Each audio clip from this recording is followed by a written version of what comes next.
Center for Democracy and Development.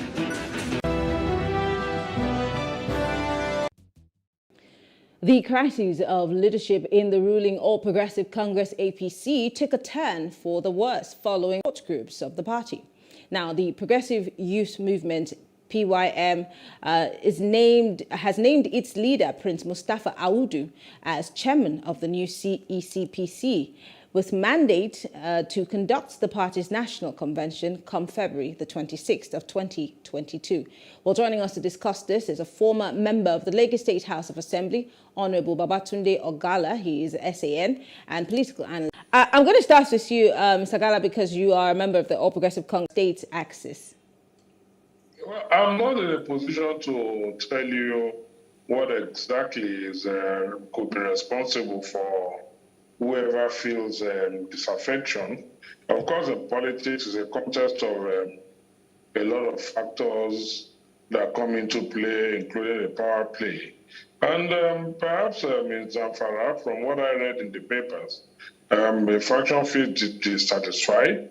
That's the Yari Marafa faction about the conduct of the Congress. And they probably are not satisfied with it. And if I hear, they may have gone to court and they are expressing their dissatisfaction. But suffice to say that these are normal practices in any political setting, any contest for power at any level, be it in the clubs, be it in our church societies.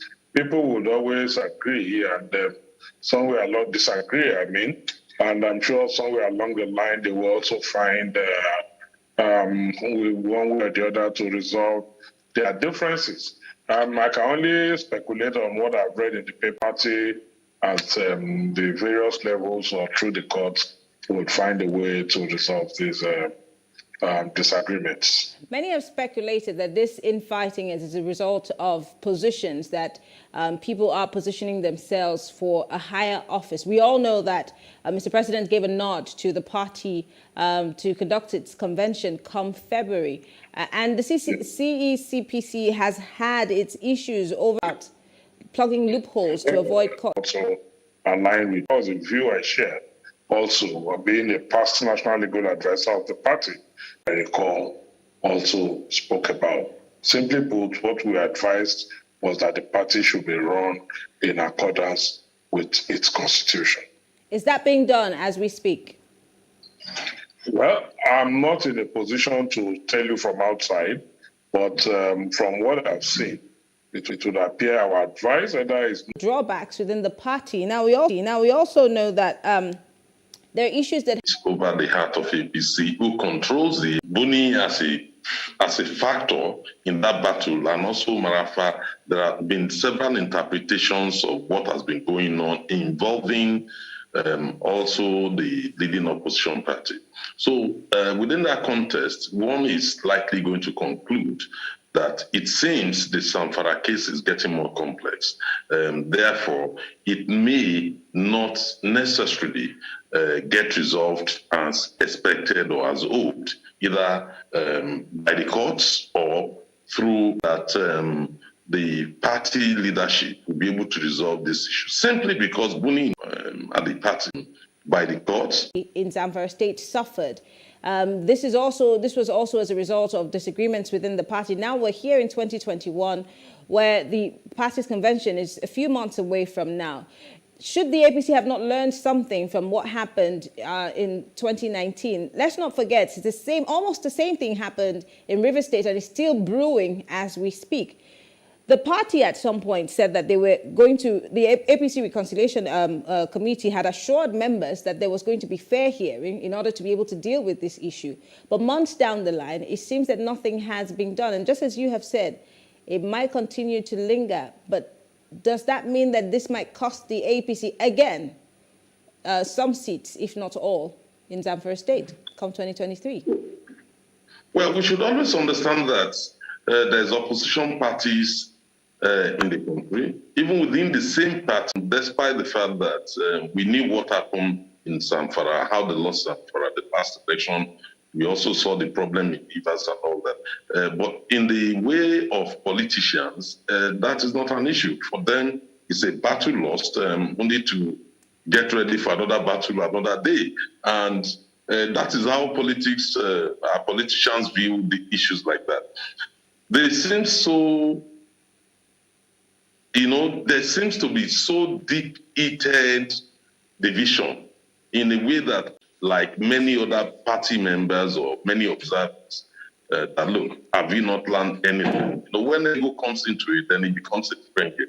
And particularly, if there's a second agenda, it's a plan, to ensure that the state A.P.C party is not allowed to remain as one. Then, the other opposing parties are likely going to meddle into it, and you have things more protected than what you would expect. So in any case, whatever be that as it may, one would expect A.P.C, to put their house in order.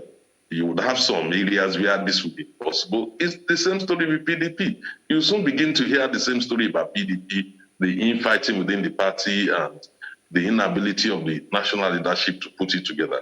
But I guess this is the way politics is played in our own climate here. Let me go back to Mr. Gala.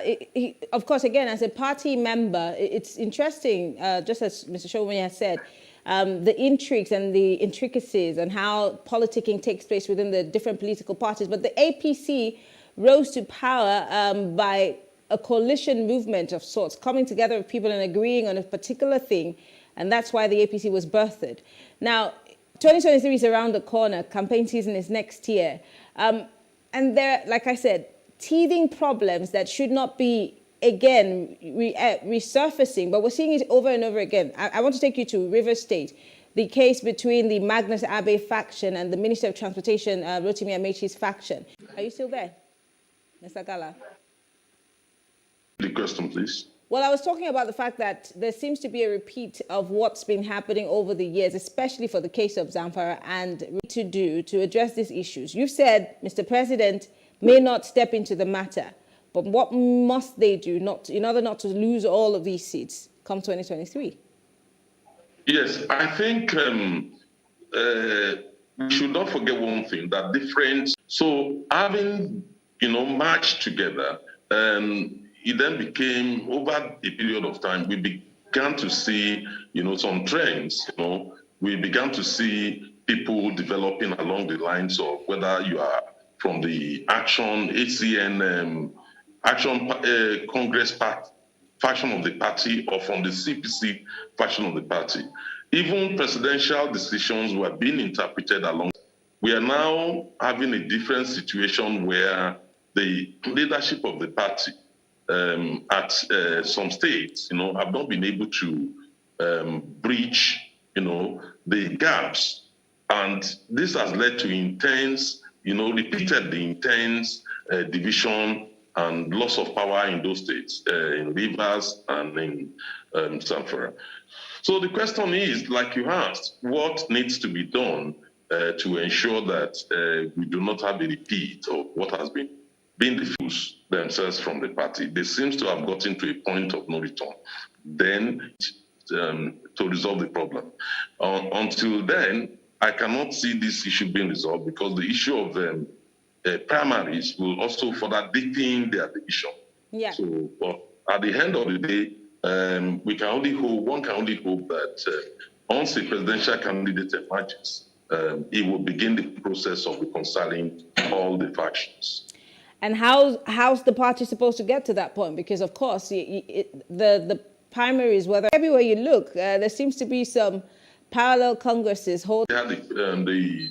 The elections, in the party leadership elections in different states, we saw how the whole thing became so messy in some areas. There were divisions in some states, or in many states, depending on how you're looking at it.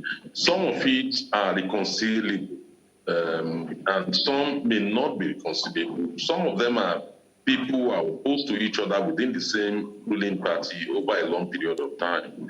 And therefore, it's a ploy to negotiate what will come to what their own can. So it's not in all cases that the division in A.P.C, it's fatal to the party.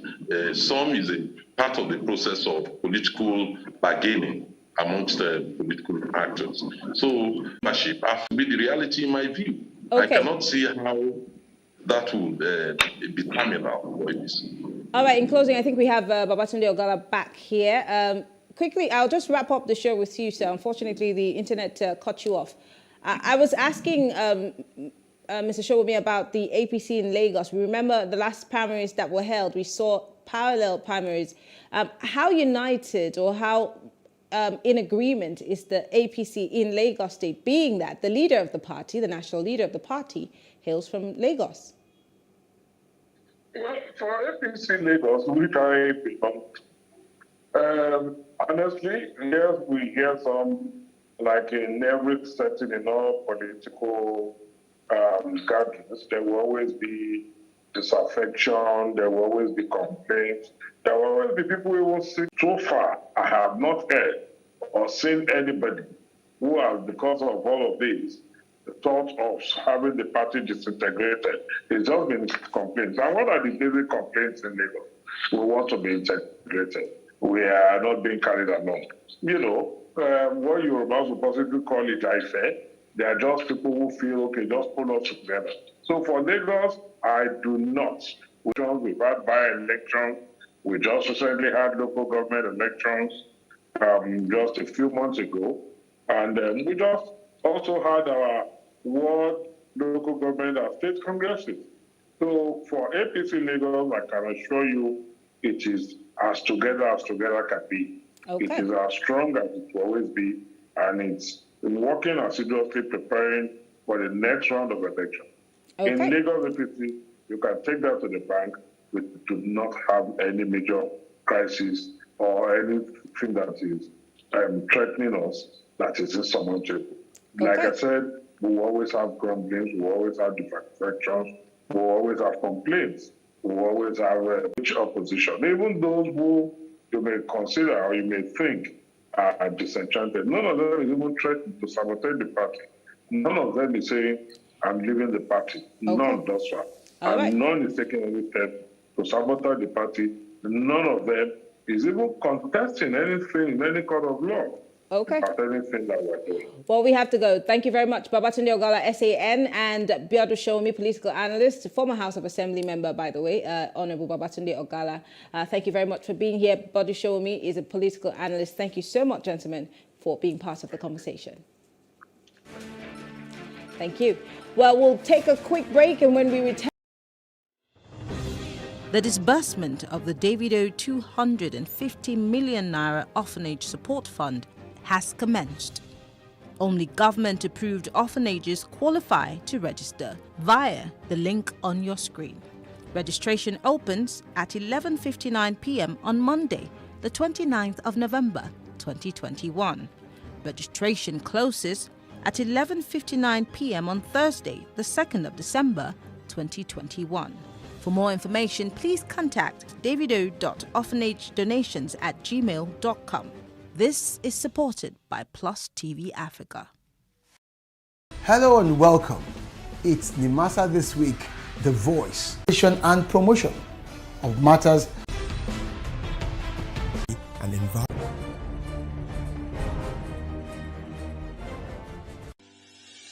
Increase the reach of your events or business service. Big stories live here. Nigerians since 2011, noting that extrajudicial killings by state actors has become the primary cause of death in the country. The organization also said Nigeria's democracy is experiencing a major setback, even as it expressed concern over the shrinking civic space. With police brutality, the number is staggering, and that statistic in terms of policing. Well, let me start first by saying that, yes, the report said about 13,000 Nigerians have been killed in the last 10 years by security operatives. But again, I would like to warn that it is actually possible that first, the number could be Nigeria, where you have insurgency taking hold on the community. Operatives do carry out extrajudicial killings, but again, we should be careful that insurgents also do dress in military camouflage or uniforms and carry out attacks. So it may and may not be, but the number also could be double. Now, too, what we also know is that in countries like Burkina Faso, Mali, Niger, Chad, and parts of CAR, for instance, wherever we have insurgency, wherever we have trouble that is largely attributed to terrorism operations or activities, then civilian populations are bound to die in large numbers because, first, there are sometimes accusations by the security operatives that this civilian population are those who sell loud information to the insurgents who later they find it hard to tell who a known resident is because they all look alike. So whoever they see becomes a victim. So that's what I see. Back to policing. We also know that the government under President Muhammadu Buhari has introduced the soldiers into the civic space, which is not supposed to be. And soldiers are not necessarily trained to police, houses, burning places, burning cars. This obviously was maybe as a result of one of their colleagues being killed. But we see this happening on a day-to-day basis. I'll paint another picture. If you were to be seen wearing, for example, something that looked like an army camouflage, or you probably maybe ran into a soldier, whether he be naval, he be of the army or the Air Force, you see the level of brutality that happens because that person is in uniform.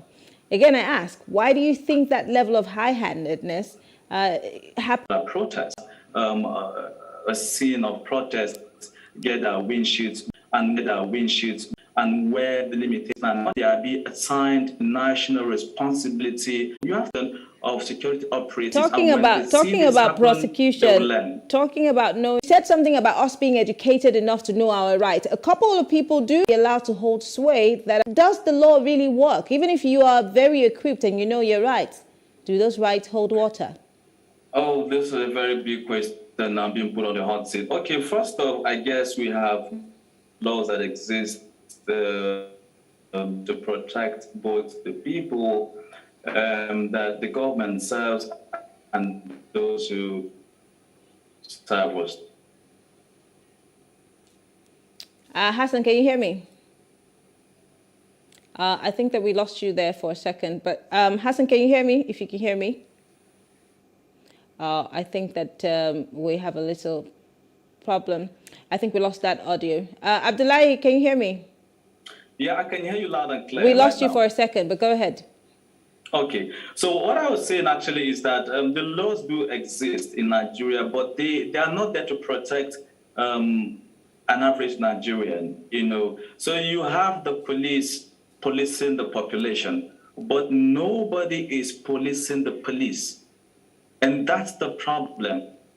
So until the Police Service Commission, for instance, takes their job seriously of policing the police and holding them accountable for their actions, they're not going to see much changes. That's what I see. And again, you need to have people who are educated. Are Nigerian police officers really educated? Are they? No, let's even start with this. A couple of times I've come across police officers when driving home at night, different checkpoints.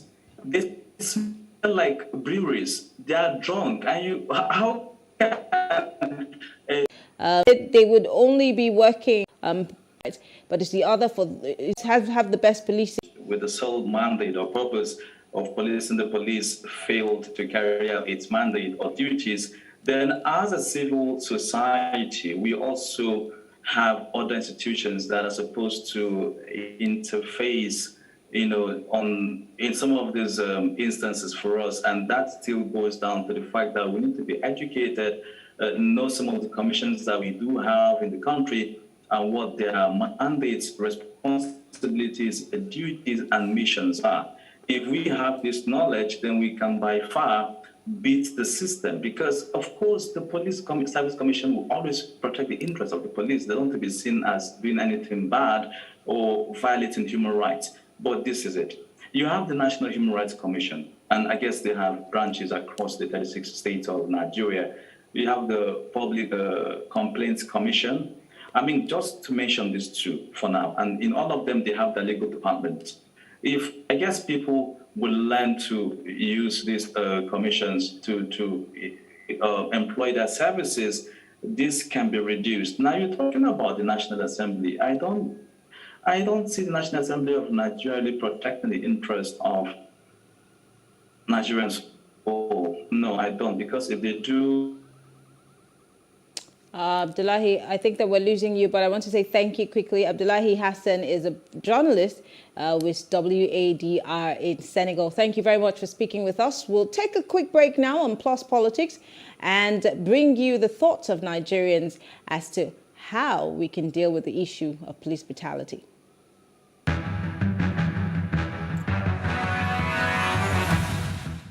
What Nigeria can do about police brutality is to re-educate Nigeria. If there's any means to scrap police in Nigeria as a whole, I will be the happiest person. If the government can put in place some measures to change some people, put the people that are learned enough to tackle this issue of police brutality, because for me it's not really good, because the thing is really messing up, especially the young youths at hand. You're really disturbing them, and for me I don't really like it. They should just reconsider some certain things and change a lot of things, especially the officers in charge of those kind of acts. That's a very big problem, because the police also, they are angry, and the angry man is an hungry man. So what I would say is, let the federal government looking into police. In fact, if somebody is a thief, no matter what you do. You can give him uniform. And how to make sure that things work in this country. The problem in Nigeria is us, the people. Yes, because these police officers that we're fighting for their rights. So to the police officer who's watching, we're not the enemy. We're not the problem. We're trying to fix the system. Yes, of course, every Nigerian needs to understand that they have rights. We all have rights. But how many of us understand those rights? And how many of us can stand on those rights? So it's important, first things first, be educated on your rights. Know your rights. Then stand on those rights. But then on the other hand, the reason why we had NSAS in the first place was so that government will understand they have continuously. The system is corrupt. And we, the people, need to start today, because it's not just